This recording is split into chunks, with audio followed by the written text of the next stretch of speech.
बयनिसिमबो खुलुमनाय जासिनाय थाबाय फैगौ 27, 28, 29 मार्च बे दिनखालि दुलाराय बर' हारिमु आफादनि मोनसे 21st एनुवेल कनफारेन्स जागोन। दा बेखौ जोङो दिनै गाजा गोमजायै बेखौ खुंफुंनो थाखाय लाहार फाहार खालामनाय जादों आरो बेनिनो गिबि खेबाव दिनै जोङो बिनि अफिस मोजाङै सालायनो थाखाय दिनै बेखौ बेखेवनाय जाबाय।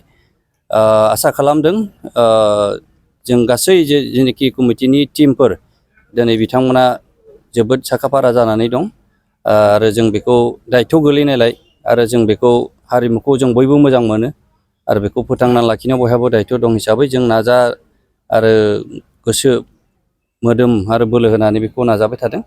दा बिनिनो दिनै गिबि अफिस बेखेवनाय हाबाफारि जों लानाय जादों। प्रग्रामनि नेचारा माबायदि जागोन बे? प्रग्रामनि नेचारा सानथामनि हाबाफारि जागोन। बेहाय कम्पिटिसन माखासे थानाय जागोन।